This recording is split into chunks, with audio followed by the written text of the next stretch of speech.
Assalamualaikum guys, nama saya Muhammad Rifki dari kelas 12 IPS 2. Ingin menjelaskan materi tentang pengaruh kemajuan iptek terhadap Negara Kesatuan Republik Indonesia bab 3.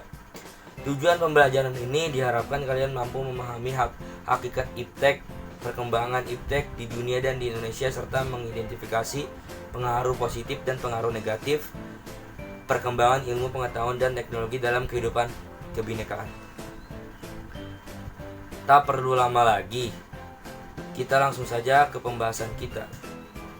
Yang pertama-tama kita harus tahu dulu pengertian dari iptek. Dari iptek adalah ilmu pengetahuan dan teknologi. Ilmu pengetahuan adalah usaha sadar untuk menyelidiki, menemukan dan meningkatkan pemahaman manusia dari segi-segi kenyataan dalam alam manusia, sedangkan teknologi adalah keseluruhan sarana untuk menyediakan barang-barang yang diperlukan bagi kelangsungan dan kenyamanan hidup manusia. Dengan demikian, dapat diartikan bahwa ilmu pengetahuan adalah suatu sumber informasi yang dapat meningkatkan pengetahuan ataupun wawasan seseorang di bidang teknologi. Ilmu pengetahuan dan teknologi merupakan unsur kemajuan peradaban manusia yang sangat penting. Oleh karena itu, kemampuan iptek nasional perlu terus berkembang dalam rangka meningkatkan daya saing dan kemandirian bangsa untuk mempercepat pencapaian tujuan negara, turut berkontribusi mencapai kesejahteraan rakyat, serta memperjuangkan kepentingan negara dalam pergaulan internasional. Pembangunan iptek ditujukan untuk membantu pemecahan persoalan kekinian dan mengantisipasi masalah masa depan, masalah terkini dan juga masalah yang timbul di masa depan. Yang menjadi pusat perhatian adalah upaya pencarian alternatif teknologi melalui penelitian, pengembangan dan penerapan iptek di bidang pangan, kesehatan, energi, pertahanan, transportasi, serta informasi dan telekomunikasi. Perkembangan iptek di dunia dapat kita lihat dengan terjadinya beberapa revolusi teknologi dibagi menjadi dua bagian, yaitu sebelum abad ke-20 dan sesudah abad ke-20 dan setelahnya. 1. Sebelum abad ke-20, belasan ribu tahun yang lalu, warga Mesopotamia mulai mengembangkan sistem pertanian. Hal tersebut menandai berakhirnya era masyarakat yang berburu dan meramu. Berkat perkembangan sistem pertanian tersebut, pangan dapat disimpan dalam waktu yang lebih lama dan jumlah lebih banyak. Kemudian tahun 1440, Johannes Gutenberg mengembangkan mesin cetak. Berkat mesin ini, buku dapat diproduksi dalam jumlah banyak. Berkat penemuan ini, perkembangannya revolusi ilmu pengetahuan di mana pemikiran dan ide dapat meluas melintasi batas negara. Revolusi industri menjadi peristiwa akhir perkembangan teknologi sebelum abad ke-20. Pada revolusi industri terjadi perubahan atau revolusi dalam produksi barang dan jasa industri, yang disebut juga industri ya. Perkembangan teknologi mesin seperti mesin uap meningkatkan produktivitas pekerja. Perkembangan teknologi transportasi membuat perpindahan orang dan barang menjadi lebih cepat. Selain itu, perkembangan perdagangan dunia membuat hasil produksi dapat dijual ke berbagai tempat. 2. Pada abad ke-20 dan setelahnya. Salah satu inovasi pada abad ke-20 adalah adanya transistor yang melahirkan era digital. Tanpa transistor, kita tidak akan memiliki komputer pribadi, pemutar DVD, mesin fax, dan perangkat lainnya. Lalu ditemukan juga yang namanya serat optik yang menjadi pengantar sinyal atau data elektronik yang baik sehingga menjadi sarana telekomunikasi yang handal. Barulah kita masuk dunia komputer dimulai dari ENIAC, Numerical Integrator and Computer. komputer menggunakan transistor yang disebut juga UNIVAC. Tahun 1953 IBM mengeluarkan komputer seri 650 dan 700. Kemudian tahun 1981 IBM memperkenalkan komputer personal PC. 3 tahun kemudian Apple menghasilkan komputer Macintosh. Sistem operasi Windows hadir pada tahun 1990-an dan terus meluas. Barulah revolusi teknologi internet muncul. Melalui internet, informasi dunia dapat dengan mudah diraih, bahkan oleh penduduk di wilayah terpencil yang memiliki akses internet. Perkembangan ide, gagasan, dan informasi dapat dengan mudah dan cepat tersebar. Perkembangan iptek di Indonesia cenderung berkembang dengan kebutuhan sehari-hari dan masih ada pengaruh dari kolonial Belanda.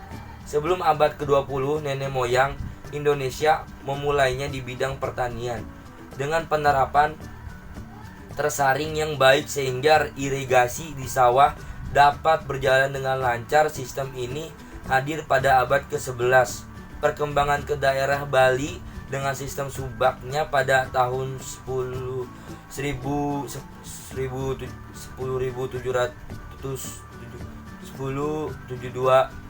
Masehi yang membagi air secara adil dan merata terhadap masyarakat. Kemudian di bidang kelautan, nenek moyang kita berhasil membangun perahu layar. Salah satu contohnya adalah perahu Pinisi yang tahun 1986 melakukan pelayaran ke kota Vancouver, Kanada untuk membuktikan klaim atas perahu tersebut. Barulah masuk ke bidang busana. Rakyat Indonesia mengenal teknologi membatik serta menenun yang kemudian menjadi ciri khas bangsa Indonesia.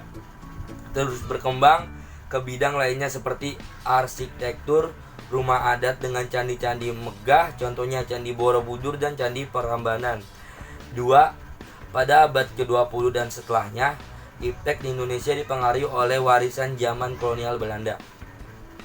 Perkembangan iptek sudah ada pada masa itu, antara lain adanya sejumlah lembaga iptek yang waktu itu didirikan. Kemudian masuklah ke dunia pendidikan di mana mereka mengadopsi pendidikan zaman kolonial. Pada tanggal 23 Agustus 1967, pemerintah mendirikan Lembaga Ilmu Pengetahuan Indonesia (LPI). Pemerintah kemudian mendirikan lembaga-lembaga lainnya yang bertujuan untuk mengembangkan iptek lebih spesifik. Dari lembaga itulah iptek di Indonesia lebih maju lagi dalam bidang komunikasi. Pemerintahan membeli satelit yang diberi nama Sistem Komunikasi Satelit Domestik Palapa atau disebut juga SKSD Palapa tahun 1975, sehingga radio dan televisi mengalami perkembangan yang pesat.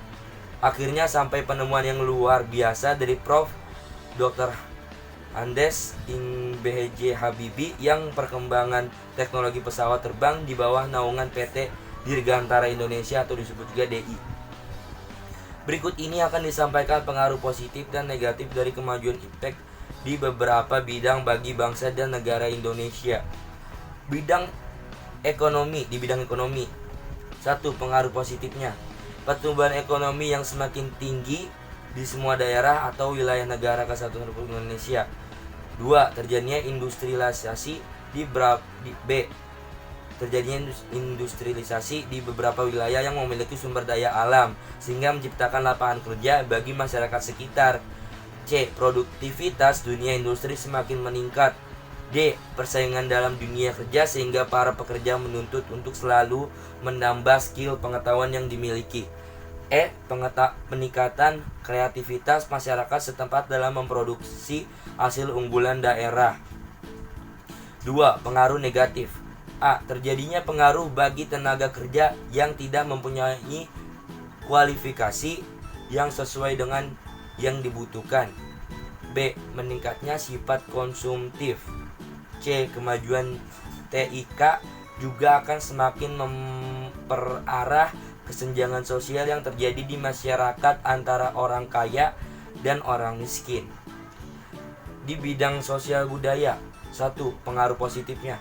A. Meningkatkan kesejahteraan masyarakat dengan meningkatkan penggunaan iptek dalam memproduksi potensi daerah setempat. B. B. Dengan adanya iptek, kebutuhan hidup dapat tercapai dengan mudah, misalnya dengan jual beli online. C. Segala informasi di dunia adalah berkat perkembangan iptek. D. Hubungan sosial antar masyarakat yang berbeda suku, bangsa, agama, budaya, dan daerah dapat berlangsung di mana sejak dan kapan saja dengan memanfaatkan sosial media seperti email, WhatsApp, Facebook, Twitter, Instagram, Line, dan lain-lain. 2. Pengaruh negatifnya. A. Adanya perubahan tata nilai kehidupan dalam masyarakat, antara lain cara orang bekerja, gaya hidup, dan tata nilai masyarakat. B. Meningkatkan kenakalan dan kriminalitas. C. Adanya kesenjangan sosial memudarkan nilai-nilai asli bangsa. E. Masyarakat cenderung bersifat individualis. Di bidang pendidikan. 1. Pengaruh positif. A. Pembelajaran jarak jauh. Dengan kemajuan teknologi, proses pembelajaran tidak harus mempertemukan siswa dengan guru, tetapi bisa juga menggunakan jasa internet. B. Munculnya media massa, khususnya media elektronik, sebagai sumber ilmu pusat pendidikan. E. Munculnya metode-metode pembelajaran yang baru yang memudahkan siswa dan guru dalam proses pembelajaran. D.